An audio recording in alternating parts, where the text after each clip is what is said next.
नमस्कार दोस्तों, हिंदी साहित्य लाभ चैनल में आप सभी का हार्दिक स्वागत है। आज हम पढ़ने वाले हैं सरदार पूर्ण सिंह अध्यापक की निबंध, जो एग्जाम की दृष्टि से काफ़ी इम्पोर्टेंट है। सरदार पूर्ण सिंह का जन्म 1881 ईस्वी में होती है और इनका जो प्रमुख निबंध है जो सिलेबस में लगी हुई है वो है मजदूरी और प्रेम। मजदूरी और प्रेम जो निबंध है इसमें किसान तथा श्रमिकों को ईश्वर का सच्चा प्रतिनिधि बताया गया है। किसको? किसान और श्रमिकों को ईश्वर का सच्चा प्रतिनिधि बताया गया है तथा श्रम की महत्ता प्रतिपादित की गई है। हल चलाने वाले का जीवन तथा भेड़ चराने वाले जीवन स्वभाव से क्या होता है? सज्जन होते हैं, मतलब सीधे होते हैं, सच्चे होते हैं। मजदूरी और प्रेम का ये सारांश या आधार जो भूमिका कह सकते हैं। अब हम लोग थोड़ा सा विस्तार में इसको हम लोग जानने का प्रयास करते हैं और हम लोग इसको नोट डाउन करते हुए चलेंगे ताकि एग्ज़ाम हमारा सामने है और उसको रिवीजन करने में काफ़ी सहूलियत सिद्ध होने वाली है। सरदार पूर्ण सिंह का जन्म 1881 ईस्वी में होती है। कब होती है? 1881 ईस्वी में होती है। इनका जो जन्म होता है वो पहले जो रहता है पश्चिम प्रांत अब पाकिस्तान में हजारा जिले के मुख्य नगर एबटाबाद के समीप सलहद गांव में हुआ था। कहाँ हुआ था? सलहद गांव में होता है। पूर्ण सिंह के पूर्वज जिला रावलपिंडी के कटुहा तहसील के छोटे से गांव डेरा खालसा के रहने वाले थे, जो बाद में सलहद में आकर बस गए। पूर्ण सिंह के पिता सरदार करतार सिंह एक छोटे से रेवेन्यू अधिकारी थे और माता परमा देवी कुशल गृहिणी तथा धार्मिक प्रवृत्ति की थी। पूर्ण सिंह की प्रारंभिक पढ़ाई गांव में ही हुई थी तथा मकतब में जाकर उर्दू की तालीम हासिल की, मतलब ज्ञान ली। सन 1895 ईस्वी में municipal board high school Haripur में से मिडिल की परीक्षा तथा 1897 में रावलपिंडी के मिशन स्कूल से मैट्रिक की परीक्षा उत्तीर्ण की। सन 1899 ईस्वी में DAV कॉलेज लाहौर से FA की परीक्षा और यहीं से BA की परीक्षा उत्तीर्ण किए। पूर्ण सिंह अहलुवालिया खालसा बिरादरी लाहौर से उच्च शिक्षा में प्राप्त छात्रवृत्ति के आधार पर सन 1890 में जापान में टोक्यो की इंपीरियल यूनिवर्सिटी में औसत रसायन के रूप में विशेष छात्र के रूप में वो नामांकित होते हैं, मतलब उनका हायर एजुकेशन के लिए वहाँ पर एडमिशन लेते हैं। सरदार पूर्ण सिंह जापान में जापानी भिक्षु ओकाकारा से प्रभावित होकर बौद्ध हो गए। ये काफ़ी इंपॉर्टेंट है, पूछा जा सकता है किस से प्रभावित होकर बौद्ध हो गए। तो जापानी का जो भिक्षु ओकाकुरा थे उनसे क्या हो जाता है, वो प्रभावित हो जाते हैं और वे बौद्ध दर्शन ग्रहण कर लेते हैं। सरदार पूर्ण सिंह सन्यासी देश में जापान से कलकत्ता आए, जहाँ से उसकी बड़ी माँ मिन्नत कर लाई गई। सरदार पूर्ण सिंह सन्यासी हो चुके थे किंतु मरणोआसन बनी बड़ी बहन गंगा की अंतिम इच्छा थी कि वह उस लड़की से शादी कर ले जिससे उसकी सगाई जापान जाने से पहले हुई थी। ये किनका मन था? उनकी बड़ी दीदी का, मतलब बड़ी बहन का उनका इच्छा था कि उनका उन्हीं से शादी हो। 5 मार्च 1904 ईस्वी को सरदार पूर्ण सिंह का विवाह माया देवी से हो जाता है, किंतु उन्होंने पहले ही दिन माया देवी से वचन लिया कि भोग विलास से अलग रहकर सहज जीवन व्यतीत करेगा, मतलब विवाह से पहले ही इस चीज़ का वार्तालाप हो चुकी थी। सरदार पूर्ण सिंह अगस्त 1904 ईस्वी में Victoria Diamond Jubilee Hindu Technical Institute Lahore में प्रधानाचार्य नियुक्त हुए, मतलब बन गए। सन 1907 ईस्वी में imperial forest research institute Dehradun में केमिकल एडवाइजर के पद पर नियुक्त हुए तथा 1918 तक उस पद पर कार्य करते रहे। सन 1920 ईस्वी में ग्वालियर के महाराज ने पूर्ण सिंह को अपने सुसंगठित तेलों तथा अन्य घरेलू उत्पादों के लिए अपने कारखाने में नियुक्त हुआ, किंतु 4 वर्ष के अंदर ही महाराज द्वारा किसी बात पर अविश्वास करने के कारण उन्हें त्यागपत्र दे दिया। वैज्ञानिक, सन्यासी तथा साहित्यकार सरदार पूर्ण सिंह तपेदिक बीमारी के कारण 31 मार्च 1931 ईस्वी को कलावंतित हो गए, मतलब उनका देहांत हो जाता है। ये हम लोग के लिए इम्पोर्टेंट है, वैज्ञानिक, सन्यासी और साहित्यकार, ये तीनों रूप इनका रहता है, काफ़ी इंपॉर्टेंट एग्जाम की दृष्टि से। वस्तुतः सरदार पूर्ण सिंह हिंदी द्विवेदी युग के विशिष्ट निबंधकार, अत्यंत भावुक कवि, आध्यात्मिक शक्ति संपन्न सन्यासी तथा आधुनिक और प्रगतिशील विचारधारा के पूर्ण मानवतावादी, बहुमुखी, प्रतिभा संपन्न व्यक्ति थे। पूर्ण सिंह के साहित्यिक जीवन की शुरुआत द थंडरिंग डाउन नामक अंग्रेजी पात्र नाम से संपादन होता है ना। पूर्ण सिंह अंग्रेजी, पंजाबी और हिंदी में रचनाएं की है, ये काफ़ी इंपॉर्टेंट है। हम लोग ना केवल एग्जाम की दृष्टि से पढ़ेंगे बल्कि हमारे जीवन में जो भी सही, उचित, सटीक बैठेगा उसको हम लोग जीवन जीने का प्रयास करेंगे। ये हम लोग के लिए ना केवल एक रचना है, ना केवल परीक्षा दृष्टिकोण से, बल्कि इसको हम लोग जिएंगे तभी जाके हम लोग इस चीज़ को भली भांति बखूबी हम लोग समझ पाएंगे। और अगर हम लोग इस चीज़ को जीने के रूप में पढ़ाई करना शुरू कर दें तो हम लोग के लिए एग्ज़ाम काफ़ी आसान सिद्ध हो जाएगी। उनकी अंग्रेजी में लिखी पुस्तकों की संख्या 15 है, पंजाबी में 7 तथा हिंदी में मात्र 6 निबंध उन्होंने लिखी। ये क्वेश्चन पूछा गया है कि किसने 6 निबंध लिखी, किसने लिखी थी? सरदार पूर्ण सिंह। ये क्वेश्चन पूछा गया है प्रीवियस में। सरदार जी के सभा निबंध सरस्वती पत्रिका 1909 से 1913 के बीच प्रकाशित हुई। भावात्मक कोटि के ये सभी निबंध बाद में आत्मपरक ललित निबंध के रूप में जाने गए। आचार्य रामचंद्र शुक्ल इनके निबंध के बारे में कहते हैं, उनके निबंधों में विचारों और भावों को अनूठे ढंग से मिश्रित करने वाली एक नई शैली मिलती है, मतलब एक नया तरीका से उन्होंने अपनी निबंध रचना की जाती है। पंडित द्वारिका प्रसाद सक्सेना का कहना है, निबंधकार के रूप में अध्यापक पूर्ण सिंह का चमकता हुआ व्यक्तिवाद इस युग की सबसे बड़ी देन है। काफ़ी इंपॉर्टेंट लाइन है, किनका? द्वारिका प्रसाद सक्सेना का कथन है। क्या कथन है? कि निबंधकार के रूप में जो सरदार पूर्ण सिंह हैं, उनका जो निबंधकार के रूप में अगर देखा जाए तो क्या है, उनका व्यक्तित्व एक चमकता युग की सबसे बड़ी देन है, मतलब एक नई दिशा की ओर प्रवृत्त करते हैं निबंध को। उनकी शैली में वक्रता है, कसावट है और व्यंग भी है, मतलब हर वो विशेषताएं देखने को मिलती है जो कि एक निबंधकार के रूप में देखने को मिलनी चाहिए। श्री प्रभात शास्त्री ने अध्यापक पूर्ण सिंह की हिंदी में भावात्मक निबंधों की जन्मदाता तथा लाक्षणिकता प्रधान शैली के प्रतिष्ठापक स्वीकार किया गया है। ये किसने माना है? प्रभात शास्त्री ने इनको माना है। डॉक्टर श्री राम परिहार सरदार जी के बारे में कहते हैं कि उन्होंने केवल 5 ललित निबंध लिखकर निबंध और ललित निबंध के क्षेत्र में पूर्ण ख्याति अर्जित की। जिस प्रकार से चंद्रशेखर शर्मा गुलेरी ने लगभग 3 कहानियाँ लिखकर उन्होंने हिंदी साहित्य में एक विशेष ख्याति प्राप्त की, उसी प्रकार यहाँ पर 6 से 5 निबंध लिखकर सरदार पूर्ण सिंह ने अपनी हिंदी साहित्य में एक विशेष स्थान बना लिए थे। ये कथन है श्री राम परिहार का। आगे कहते हैं कि श्री राम परिहार ने पूर्ण सिंह के निबंध आचरण की सभ्यता, प्रेम और मजदूरी, सच्ची वीरता, कन्यादान, पवित्रता, इन 5 निबंधों को ललित निबंधकार की अगली यात्रा पथिक माना है, मतलब काफ़ी इम्पोर्टेंट के रूप में रचनाएं की गई है। सरदार पूर्ण सिंह पंजाबी के रहस्यवादी कवि माने जाते हैं। यदि पूर्ण सिंह हिंदी में कविताएं लिखी होती तो छायावाद युग का आरंभ कुछ वर्ष और पहले हो गया होता। पूर्ण सिंह का निबंध पवित्रता अपूर्ण है। एग्जाम की दृष्टि इंपॉर्टेंट है कि इनमें से कौन सी निबंध इनका अपूर्ण है, तो पवित्रता इनका जो निबंध है वो अपूर्ण है। कारण जहां उसका अंत हुआ वहां इति पूर्वाद लिखा हुआ है।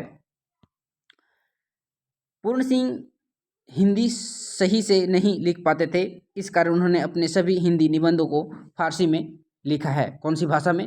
फारसी भाषा में लिखी है, जिसे संपादक नागरी लिपि परिवर्तित की छपते थे, मतलब उसको संपादन करके भाषा में परिवर्तन की गई। अब उनकी जो विशेषताएं हैं, उनकी जो प्रमुख रचनाएं हैं, उनको हम लोग देखते हैं। उन्होंने अपने जीवन में जो अंग्रेजी रचनाएं की हैं वो हैं, पहला the life and teaching of Shri Guru Tegh Bahadur 1908 में, गुरु गोविंद सिंह 1913 में, गुरु नानक साहिबा 1914 में, द स्टोरी ऑफ स्वामी राम 1924 ईस्वी में रचनाएं की जाती है।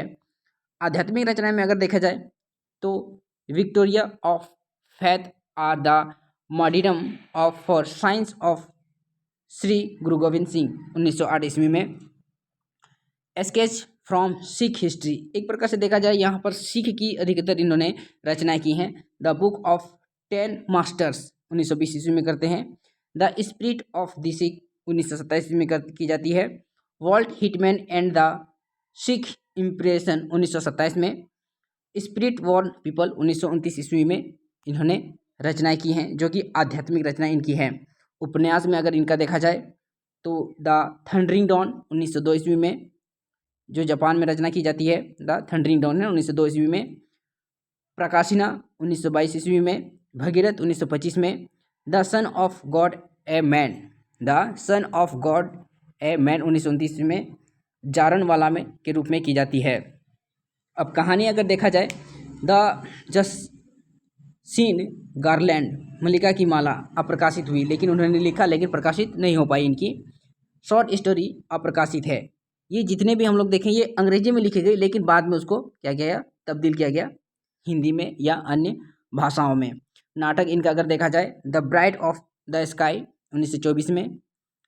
बोने ब्यूट इनकी नाटक है, 2 नाटक देखने को मिलती है। आत्मकथा के रूप में देखा जाए तो ऑन फाइट्स ऑफ लाइफ है ना, ये सब इनकी रचना है, लेकिन अभी तक पूछी नहीं गई है। लेकिन इनकी जो निबंध है वो बहुत ही बेबाकी तरीके से पूछी जाती है, जो एग्जाम की दृष्टि से काफ़ी इंपॉर्टेंट है। उन्हीं को हम लोग देखते हैं। अब हिंदी निबंध अगर देखा जाए मात्र 6, सच्ची वीरता 1909 ईस्वी में, काफ़ी इंपॉर्टेंट है। सच्ची वीरता, कन्यादान 1909 ईस्वी में। पवित्रता 1910 ईस्वी में। कब होता है पवित्रता, और यही इनका क्या रहता है, अपूर्ण रहता है। आचरण की सभ्यता 1912 ईस्वी में। आचरण की सभ्यता 1912 ईस्वी में। मजदूरी और प्रेम 1912 ईस्वी में, काफ़ी इंपॉर्टेंट है। अमेरिका का मस्त योगी वॉल्ट हिटमैन, ये काफ़ी बार पूछा गया है, जो 1913 ईस्वी में प्रकाशित होती है। अब हम लोग का सिलेबस में जो लगा हुआ है मजदूरी और प्रेम, जिसका प्रकाशन 1912 ईस्वी में होता है, अब उसका पॉइंट टू पॉइंट देखेंगे, जो एग्जाम की दृष्टि से सही सटीक तौर से एग्जाम में लगने वाला है। जो हम लोग इसको एक प्रकार से इसको हम लोग नोट्स बना के रख सकते हैं, ताकि इसको समय समय पर रिवीजन करके उसका सही तरीके से उपयोग किया जा सके। मजदूरी और प्रेम निबंध से अब हम लोग देखने जा रहे हैं। सरदार पूर्ण सिंह अध्यापक ने ललित निबंध मजदूरी और प्रेम की रचना सितंबर 1912 ईस्वी में की। अब मान लीजिए यहाँ पर ऑप्शन दे देगा कि निम्नलिखित में से सरदार पूर्ण सिंह की कौन सी निबंध है जो ललित निबंध है, या कौन सी ललित निबंध नहीं है। तो ये इनका जो मजदूरी और प्रेम है, प्रेम जो रचना है वो है ललित निबंध। ठीक है, इसका प्रकाशन सरस्वती पत्रिका में हुआ, यह उनका 5वां निबंध है। कौन सा 5वां निबंध है। मजदूरी और प्रेम पूर्ण सिंह का उच्च कोटि का भावात्मक निबंध है, मतलब भाव से परिपूर्ण है। मतलब अगर आप एक किसान अगर काम करता है खेत में, एक भेड़ चराने वाले का, तो आप ऊपरी तौर से उसको कोई भी आसानी से इसको पहचाना या समझा नहीं जा सकता है। लेकिन अगर हम उसके इमोशनल या भावात्मक को देखा जाए तो बेहतर से उसको समझा जा सकता है, जो कि सरदार पूर्ण सिंह के अपने निबंधों के माध्यम से प्रकट की है, जिसमें लेखक शारीरिक श्रम को सच्ची तपस्या तथा कृषक, माली, गडरिया आदि श्रमिकों को श्रेष्ठ तथा सर्वप्रथम विभूति बताया है। मतलब एक मजदूर का जो शारीरिक श्रम होता है वो सबसे बड़ा बेस्ट और पवित्र तपस्या है। एक किसान जो खेल चलाते समय मेहनत करता है वो सच्ची तपस्या है। माली जो एक पौधे को सींचने में जो मदद करता है, जो हेल्प करता है, जो उन्होंने उसका परिश्रम किया, उसका सबसे बड़ी क्या है, तपस्या है। लेखक की मान्यता है कि सच्चा आस्तिक वही है जो मजदूरों से प्रेम करता है। मतलब सच्चा आस्तिक वही है जो क्या करता है, मजदूरों से प्रेम करता है। लेखक दार्शनिक, कवियों तथा कलाकारों की तुलना वे मेहनतकश मजदूर को श्रेष्ठ बताता है। क्या बताता है, श्रेष्ठ बताता है। मजदूरी और प्रेम निबंध कई उपशीर्षकों में विभक्त है, जो एग्जाम की दृष्टि से यहाँ से कितनों बार क्वेश्चन में पूछा गया है। ये प्रीवियस क्वेश्चन के रूप में सजाया गया है कि पहला कौन आएगा, दूसरा कौन आएगा, उसको क्या कहता है कि क्रम बाय लगाने के लिए आता है। तो इसको हम लोग याद करेंगे। हल चलाने वाले का जीवन, पहला क्या है, हल चलाता है। फिर कौन चलाता है, गडरे का जीवन, हल चलाने का जीवन, गडरे का जीवन। मजदूर की मजदूरी, तीसरा में क्या आता है, मजदूर की मजदूरी। चौथा आता है प्रेम और मजदूरी। पांचवा आता है मजदूरी और कला। छठा आता है मजदूरी और फकीरी। छठा कौन आता है, मजदूरी और फकीरी। सातवां आता है समाज का पालन करने वाली दूध की धारा। और आठवां आता है पश्चिम सभ्यता का एक नया आदर्श देखने को मिलता है। तो इनका जो ये सीरियल बाय है काफ़ी इंपॉर्टेंट है ना। इसको हम लोग 2 से 3 बार अगर लिख लेंगे और थोड़ा सा अपना ट्रिक अगर लगा लेंगे तो बेहतर तरीके से याद हो जाएगा। और यहाँ से एक क्वेश्चन डेफिनेटली आता है, मतलब आप लिख के ले लीजिए, वहाँ से एक क्वेश्चन आना ही आना है, चाहे कथन के रूप में आए, चाहे लगाने के लिए आए, या प्रकाशन वर्ष के रूप में आए, या उनके निबंधों से संबंधित आए, आना ही आना है। आगे कहता है लेखक ने हल चलाने वाले भेड़ चराने वाले को स्वभाव से साधु बताया। क्या बताया है, साधु। किसको किसको, हल चलाने वाले या भेड़ चराने वाले, ठीक है। हल चलाने वाले के शरीर को हवन, काफ़ी इंपॉर्टेंट है, हल चलाने वाले को हवन तथा उसे खेत को हवनशाला बताया है, काफ़ी इंपॉर्टेंट है एग्जाम की दृष्टि से। हम लोग इसको बाय कट करके नहीं निकल सकते, अगर निकलेंगे तो एग्जाम में काफ़ी हम सब नुकसान उठाना पड़ सकता है। लेखक ने चावल के लंबे सफ़ेद दाने को हवन कुंड की ज्वाला की किरणें, गेहूं के लाल लाल दाने की अग्नि चिंगारियां, अनार के फूल और फल को माली के रुधिर के रूप में देखा है। पूर्ण सिंह इस निबंध में किसान को ब्रह्मा के समान बताया, काफ़ी इंपॉर्टेंट है। किसान को किसके माध्यम से क्या बताया है, उसका उपमा क्या दिया है, ब्रह्मा के समान बताया गया है। खेती को उसकी ईश्वरीय प्रेम का केंद्र बताया गया है। जो खेती जो है, जो खेत है, उसको क्या बताया गया, उसका एक केंद्र है। जिस प्रकार से भगवान का एक केंद्र मंदिर होता है, उसी प्रकार किसान का जो एक केंद्र होता है वो उसका खेत है, जो ईश्वरीय रूप या प्रेम का केंद्र माना है। लेखक ने पुष्प उद्यान का माली और खेतों का वाली किसान की विशेषता इस तरह बताई है कि ये प्रकृति के जवान साधु हैं। जब मुझे किसी फकीर के दर्शन होते हैं तब मुझे मालूम होता है कि नंगे सिर नंगे पांव, एक टोपी सिर पर, एक लंगोटी कमर में, एक काली कमली कंधे पर, एक लाठी हाथ में लिए, हाँ, गौओं का मित्र, बैलों का हमजोली, पंछियों का हमराज, महाराजाओं का अन्नदाता, बादशाहों का ताज पहनने वाला, सिंहासन पर बैठने वाला, भूखों नंगी को पालने वाला, समाज के पुष्पोद्यान माली और खेतों का वाली होते जा रहा है। ये एक प्रकार से उनकी विशेषताओं को यहाँ पर प्रदर्शित की जा रही है, उनकी विशेषताओं को दिखाया जा रहा है कि एक किसान होना कितना पवित्र होता है, एक माली होना, एक भेड़ चलाने वाले का क्या महत्व होता है, इस चीज़ को यहाँ पर प्रदर्शित या दिखाने का प्रयास किया गया है। कुछ इंसान होते हैं जो उनको हे की दृष्टि से देखा जाता है, जो इनको इस चीज़ का थोड़ा सा भी जानकारी नहीं रहता है कि वो कितने महत्वपूर्ण होते हैं। अगर हम लोग देखें, एक किसान अगर धन का या धान को उपजाऊ नहीं करता है तो आप पैसा को क्या खा सकते हैं, नहीं खा सकते हैं। और सब कुछ पैसा ही नहीं होता है। और बहुत आदमी हैं कि कोई मजदूरी करवा दिया और पैसा दे के उसको छुट्टी करा दिया, ना उसके प्रति भाव रहता है, ना व्यवहार अच्छा रहता है। आप उसको एक दैनिक जीवन मजदूरी से आप उसको नहीं तोल सकते हैं। तो इस चीज़ को यहाँ पर उसका महत्व यहाँ पर दिखाने का प्रयास करते हैं। निबंध में गडरे के बारे में लेखक कहता है कि इस दिव्य परिवार को कुटी की जरूरत नहीं है। वो जहाँ जाते हैं वहाँ घास की झोपड़ी बना कर लेते हैं। दिन को सूर्य, रात को तारांगण के रूप इनके सखा हैं, मतलब दोस्त हैं। निबंध में गडरिये को 2 कन्या की चर्चा इस रूप में की गई है। सूर्य उसकी युवावस्था की पवित्रता पर मुग्ध है ना, और आश्चर्य के अवतार सूर्य की महिमा के तूफान में पड़ी नाच रही है। उसकी मतलब विशेषता बताया गया है, मतलब कहीं भी अगर वो जाएगा किसी को उसकी जरूरत नहीं पड़ेगी, मतलब वो जहाँ चाहे वहाँ पर घर अपना बना सकते हैं। निबंध में मजदूर की मजदूरी उपशीर्षकों में जिल्द साज को लेखक ने आमंत्रण मित्र बताया गया है। क्या है, आमंत्रण मित्र बताया गया है। साथ ही उसके जिल्द के पुस्तकों को हाथ में लेते लेखक को राज अपने अंतःकरण में भरत विलाप का समा सा अनुभव होता है। एक अनाथ विधवा के द्वारा सिले गए कमीज को लेखक शरीर नहीं आत्मा का वस्त्र मानते हैं और इसे पहनना तीर्थ यात्रा है। लेखक निबंध के उपशीर्षकों प्रेम और मजदूरी में हाथों से बने हुए कामों में प्रेम में पवित्र आत्मा की सुगंध पाते हैं। कहने का मतलब है, इससे पहले क्या होता है कि आजकल का मशीनीकरण हो गया। मशीनीकरण क्या होता है कि भले ही काम जल्दी हो जाता है, लेकिन वो मिठास नहीं आ पाती है काम में जो एक मजदूर के हाथों से होती है, जो उसको सुंदरता देने में असक्षम रहती है। कौन? मशीनीकरण। लेखक यंत्रों से बने फोटो को निर्जीव बताते हैं, है ना। यंत्रों से मतलब मशीन से, निर्जीव बताते हैं और हाथ से बनी हुई तस्वीर को चित्रकार की आत्मा का दर्शन पाते हैं। निबंध में हाथ और यंत्र से बने चित्र के बारे में लेखक का कहना है, उनमें यंत्र में तथा हाथ के चित्रों में उतना ही भेद है जितना कि बस्ती और शमशान में। पूर्ण सिंह ने मजदूरी की कला उपशीर्षक में कर्म की महत्ता का गुणगान किया है, साथ ही अंधविश्वासों पर पर्दा हटाया है, जैसे ईश्वर की तलाश मंदिर, मस्जिद, गिरजाघर, पुस्तकों में न कर आत्मा में दर्शन की बात कहा है। निबंध के मजदूरी और फकीरी उपशीर्षकों में लेखक ने मजदूरी और फकीरी के मनुष्य के विकास के लिए परम आवश्यक माना है ना। ये सब काफ़ी इंपॉर्टेंट है, हम लोग के एग्जाम की दृष्टि से हम लोग इसको ध्यान में रखेंगे। आगे कहता है, लेखक मजदूरी को जीवन यात्रा का आध्यात्मिक नियम मानते हुए कहते हैं, क्या कहते हैं कि जौन आव अर्क की फकीरी और भेड़ चराना ये काफ़ी इंपॉर्टेंट है। मतलब ये अर्क क्या करते हैं? फकीरी, भेड़ चराते थे। टॉलस्टॉय क्या करते थे? त्याग का भाव देते हैं, जूते गांठना। कौन? टॉलस्टॉय।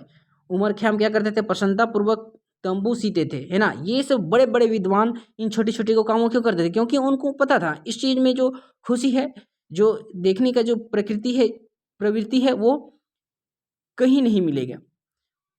खलीफा उमर का अपने रंग महलों में चटाई आदि बुनना, ब्रह्मज्ञानी कबीर और रैदास का शूद्र होना, गुरु नानक और भगवान श्री कृष्ण का मुख पशुओं की लाठी लेकर हौंकना सच्ची फकीरी का अनमोल भूषण है।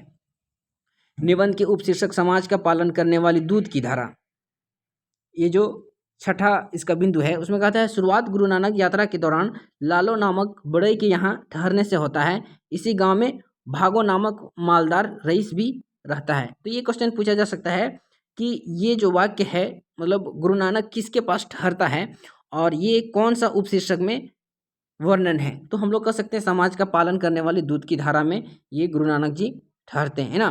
गुरु नानक देव मालदार भागों का स्वादिष्ट भोजन अस्वीकार कर लालो के यहाँ की मोटी रोटी खाकर पसंद करते हैं। क्या करते हैं? पसंद करते हैं।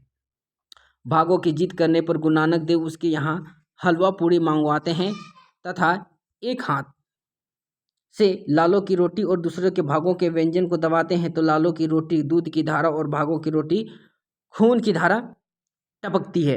ये उनकी क्या है? विशेषता है। कहता है कि वस्तुतः खून की धारा मजदूरों का शोषण करने वाली समाज के शोषक वर्ग के प्रति क्या है? प्रतीक के रूप में आया है।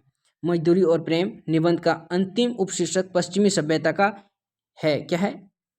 लास्ट वाला जो उपशीर्षक है वो है पश्चिमी सभ्यता का एक नया आदर्श के रूप में लेखक ने पश्चिमी सभ्यता का बदलते स्वरूप की चर्चा की है।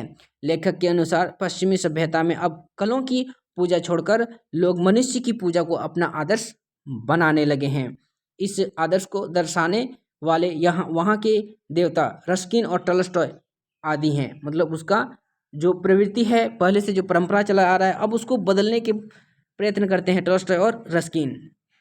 लेखक निबंध की इस उपशीर्षक में भारतवर्ष जैसे दरिद्र देशों में मनुष्य के हाथों की मजदूरी के बदले कलों से काम लेना उचित नहीं मानते। मतलब यंत्र के द्वारा या मशीनीकरण के द्वारा जो अपनाई जाती है वो उसको नहीं मानते हैं।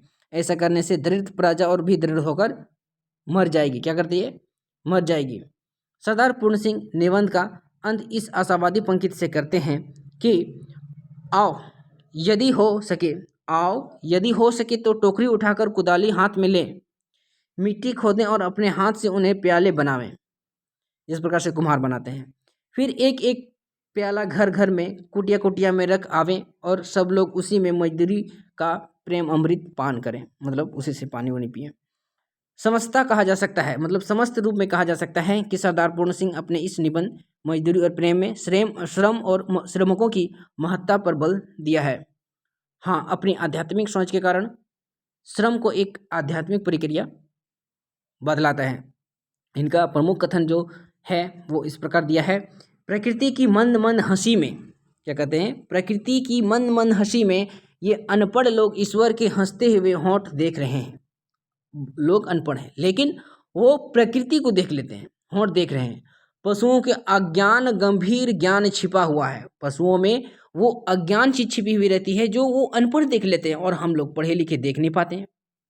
इस चीज को यहाँ पर हम लोग के ऊपर व्यंग किया गया है। मजदूरी का ऋण तो परस्पर प्रेम सेवा से चुकता होता है, अन्न धन देने से नहीं। मतलब कुछ होते हैं पैसा दे देते हैं, बस हो गया, काम हो गया, हाँ अब आपसे कोई रिश्ता नहीं है, ऐसा व्यवहार किया जाता है मजदूरों के साथ। लेकिन लेखक कहते हैं कि प्रेम सेवा से उसका चुकाया जा सकता है। उसका जो मजदूरी का जो दाम है, जो कीमत है, जो मेहनतानी है, वो उसको उसकी प्रेम सेवा से चुकाया जा सकता है, अन्न धन देने से नहीं। आगे कहता है कि मुझे तो मनुष्य के हाथ से बने हुए कामों में उनकी प्रेममय पवित्र आत्मा की सुगंध आती है। प्रेममय पवित्र आत्मा की सुगंध आती है। मेरा विश्वास है कि जिस चीज में मनुष्य के प्यारे हाथ लगते हैं उसमें उनके हृदय का प्रेम और मन की पवित्रता सूक्ष्म रूप से मिल जाती है और उसमें मुर्दे को भी जिंदा करने की शक्ति आ जाती है। ये कोटेशन पूछा गया है एग्जाम में। आदमियों की तिजारत करना मूर्खों का काम है। उसको मतलब बेइज्जत करना, उसको नहीं समझना, वो क्या है, मूर्खों का काम होता है।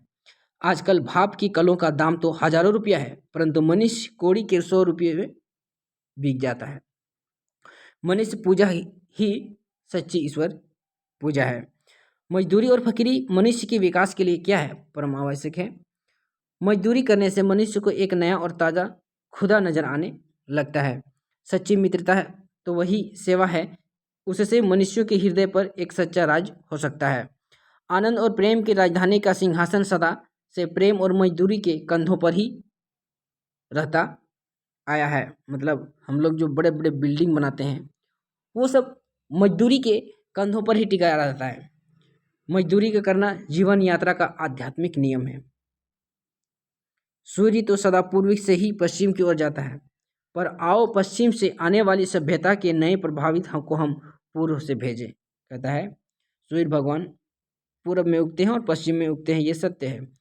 अब हम लोग ऐसा काम करेंगे जो पश्चिम से जो आने वाली सभ्यता है उसको नया प्रभात देंगे, एक नया सोच विचारधारा देंगे और किधर भेजेंगे, पूर्व की ओर। है रीत आशिकों की तन मन निसार करना, रोना तम उठाना और उनको प्यार करना। ये कोटेशन के साथ ये हम लोग का ये आज का निबंध का सारांश यहीं पर समाप्त होता है। ये एग्जाम की दृष्टि से काफ़ी इंपॉर्टेंट है दोस्तों। अगर ये आपके लिए लाभदायक है और अगर हम आपको 2 बातें ज्ञान की बता पा रहे हैं तो मैं खुद को सौभाग्यशाली समझूंगा। और आप ज़रूर कमेंट करके अपना राय दें ताकि हम बेहतर से बेहतर इसको सुधार करके अच्छा वीडियो आपको दे सकें। मिलेंगे जल्द ही एक नए वीडियो के साथ, तब तक के लिए धन्यवाद।